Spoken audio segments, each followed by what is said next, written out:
All right, week 3 in the wacky world of college football. My man Mike DeFee. Why not start out with him? I don't know why he's pointing down to the ground, but he said, we've got an illegal block in the back call. Good call, by the way. Let me show both arms on this signal. Even though it's an illegal block in the back, show both arms. Guns, baby. It's not offensive pass interference, Mike. It's an illegal block in the back, but you looked really good given the signal. All right, let's look at some plays. Here's a play that's pretty interesting. 3rd and 9. Here on the line feed, you can see that actually it's short. They awarded the first down. Okay, now if we go back and look at it, you can see a pretty clear shot that he goes out of bounds well short of the line to gain.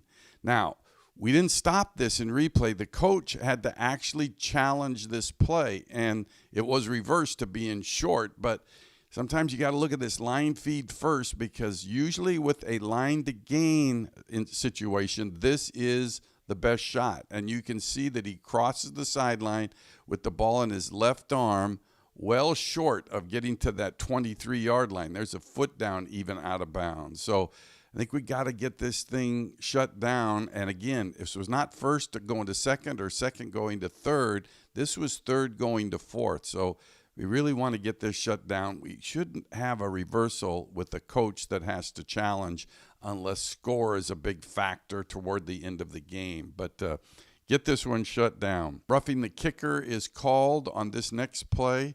We really think it's running. Think about the plant leg. Of course, if he drives a helmet into him, then it could be roughing. But here he really tries to let up, make some body contact, a little bit of showmanship there. Think plant leg versus kicking leg, and that's not always automatic. But if he drills them with the helmet, which could even be targeting, then it would be one thing. But this really, we feel, should be a 5-yard penalty for running versus roughing. We have a helmet come off on the next play. You're going to see the quarterback who is going to take off running.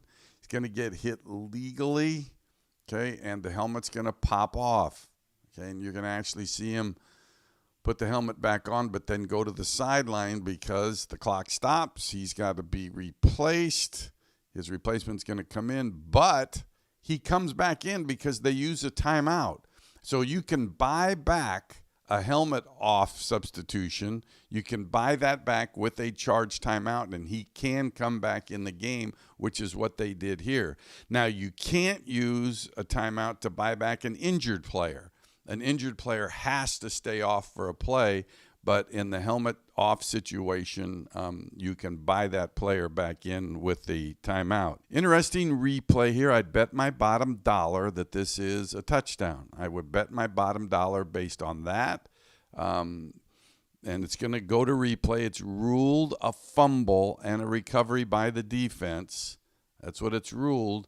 And I'd look at this, and I'd still bet my bottom dollar, but I need to see it down the line just to make sure, because it's got to be beyond a shadow of a doubt. Let's see. Is it? This will give us the shot. This will give it to us. Oh, no, it won't. No, it won't. It's blocked out. Sometimes this happens. And so what they did was they stayed with the call in the field, which is exactly right, because you want it beyond a shadow of a doubt. And I think there's doubt here, but it's certainly not beyond a shadow of a doubt. And sometimes this happens. And there was no reverse angle camera to give us the down the line look. So they stayed with the call and agree with that 100%. Hurdling is okay, but usually nothing good happens when you try to hurdle a player. Now this ball comes loose, goes forward and out of bounds. It's legal. Didn't used to be because you had a defender on one or both feet. This turns out to be a forward fumble out of bounds. You could create a foul in this situation if with that front foot, the hurdling player kicks the defender. Doesn't happen here, but possibly that it could. But, to me, kind of hurdling, you're either going to land on your head or you're going to do something, but very, very seldom does something good happen, especially if the defender's on his feet. Targeting added from the replay booth, which is good. You're going to see the play. Oftentimes on a quarterback run, and it's that guy coming in from the side, helmet knocked off, Replay called down and made that targeting, and that's correct. He obviously leads with the helmet and makes contact with the helmet, and so the player is ejected. Now, the other point, the helmet comes off here. Does he have to leave? No, because the foul caused the helmet to come off. So since the foul caused the helmet to come off, he does not have to leave for a play.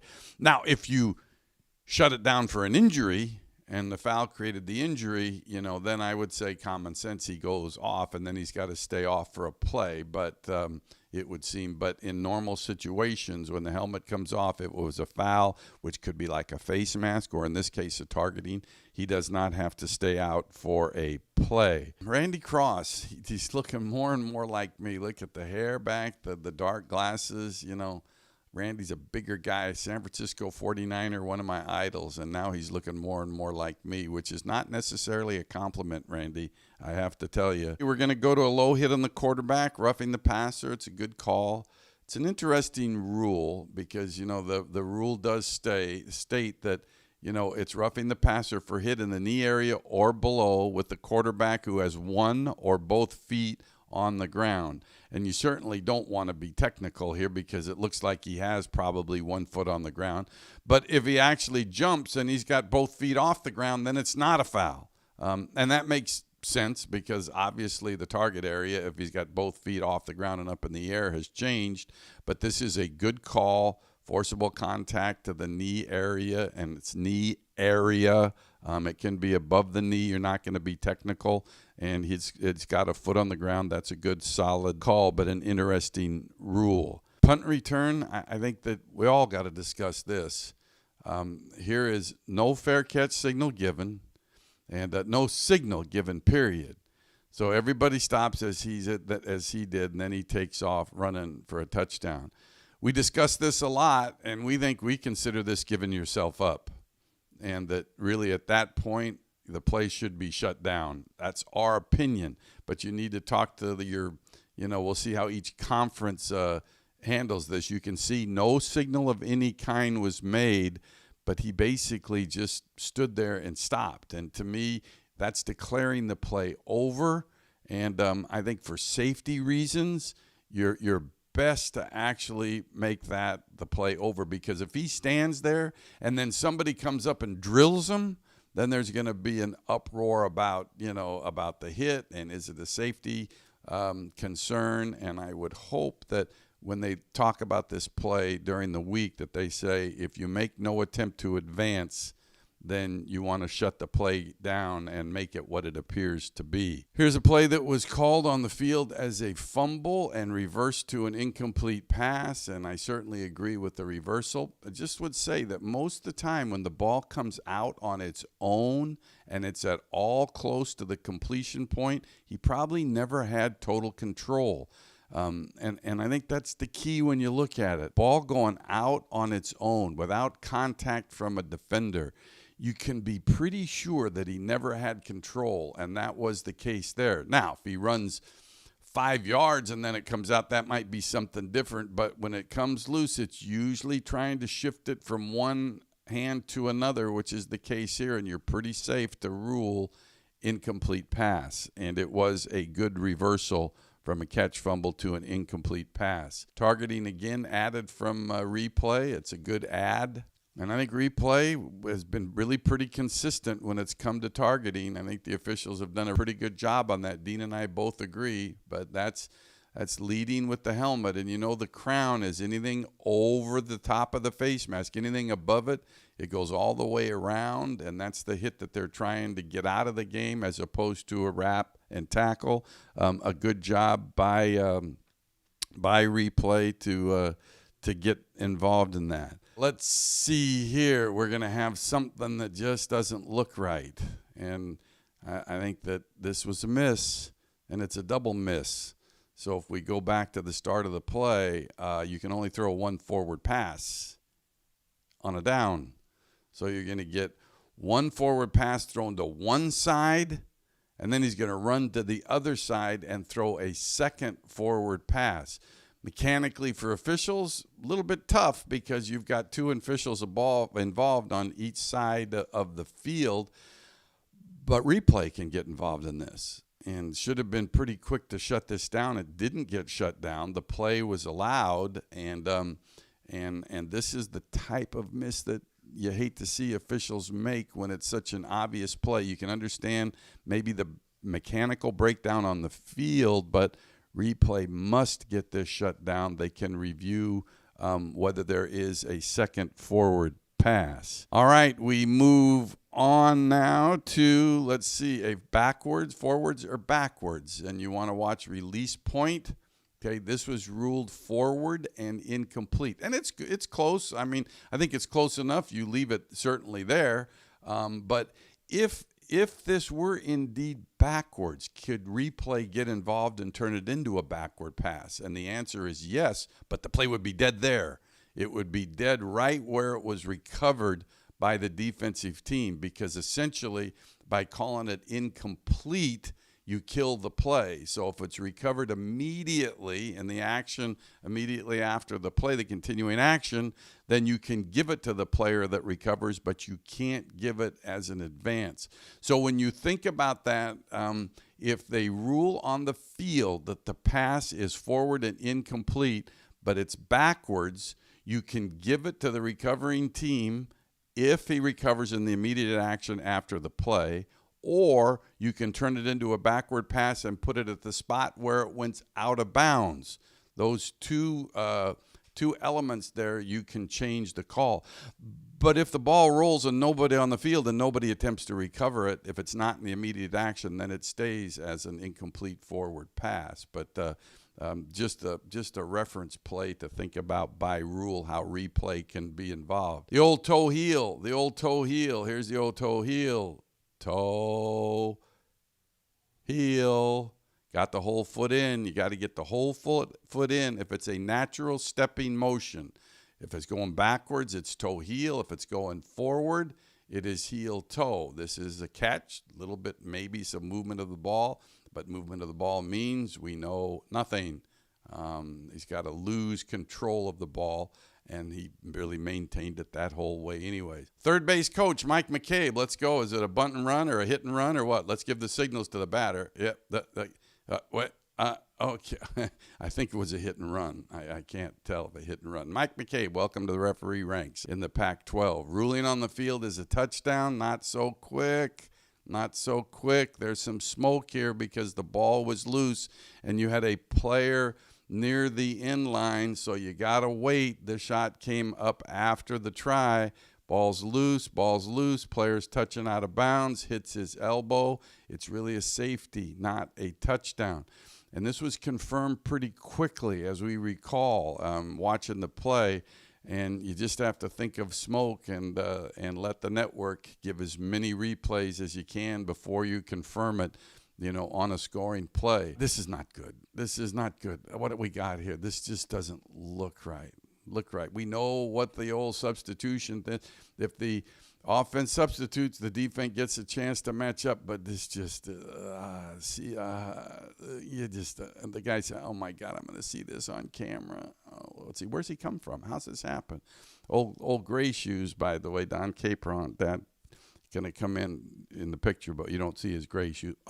See, I didn't want to be there. That's what the see means. See, I didn't want to be there, but got to go in and get that thing and give the defense the chance to match up. That's for sure. It's one way to get on camera, though. That's for sure. Let's see, safety or no safety. We struggled with this one because we felt it's clearly a safety. You could either piece it together, or you could use the down the line shot. You can see the knee is down there. Here's the knee down before he even extends the ball out into the end zone. And then you get this shot that's down the line, and you're going to see really, that the knee's down by now, but you can't prove it. I know when you piece them together, but you also get this left elbow, and when you stop it right when the left elbow touches the ground, that ball's not totally out into the field of play. And it does have to get totally out of the field of play, and it does not. So to me, we felt like that this is beyond a shadow of a doubt that it is a safety and should have been changed, but it wasn't. And again, you're using piece-togethers. You could use piece-togethers to reverse this also. Anytime you see this happen, if you're an official, you know something's up. One of two things are going to happen. They're going to throw it to him on the kickoff return or fake throw it to him. And as soon as you see him on the ground, you got to know, and that official does a great job. He knows this is a forward pass. You can see it's released from about the 9 and I think caught by the 12, and a great play comes back. That's an illegal forward pass. This is illegal touching. Watch the receiver on the sideline. Going to go out of bounds on his own, going to step back in, and is going to catch the pass. Alertly called an illegal touch. Now, why is it an illegal touch versus just an incomplete pass? Because he went out of bounds and then reestablished back in bounds with a foot. Just needs 1 foot to reestablish back in bounds. So he reestablishes back. Now he's first to touch. That's an illegal touch, a loss of down penalty. Now, had this not been called, replay could get involved in this because he was out of bounds on his own, wasn't pushed out of bounds. You don't have to make any decision on that. Replay could have gotten involved and turned this also into an illegal touch and thus an incomplete pass. A couple of plays from the Big Ten Network. We do think this is targeting. You've got really the indicators here where you're going to get the quarterback head up, and of course this targeting rule applies to the runner, applies to defenseless players.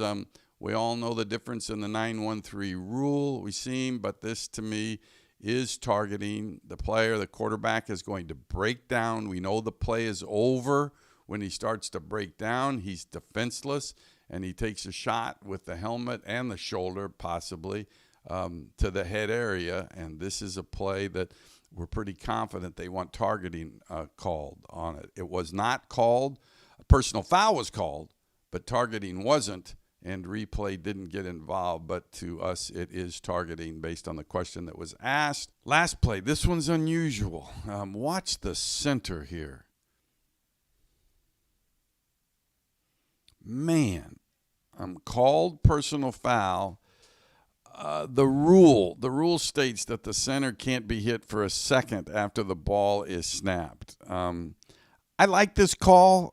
Dick Honig is kind of in the other camp because he feels like it's after a second and he's taken a step downfield.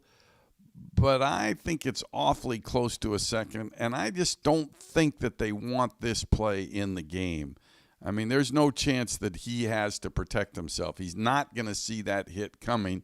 And really it could even fall into the category of targeting if he actually did lead with the crown of the helmet, which I don't think he did in this case. But the center gets protection, and you usually think about him just standing up to protect himself, but to me, this is certainly close enough to a second and to me has no chance to protect himself from this contact. And it will be interesting to see how they address this. But if it was me, it's not a hit I would want into the game. And I think the center would get protection. And you think about it being 1 second, that's awfully close to that. And again, as I said, it was called, and I would actually support that call. All right, have a good week.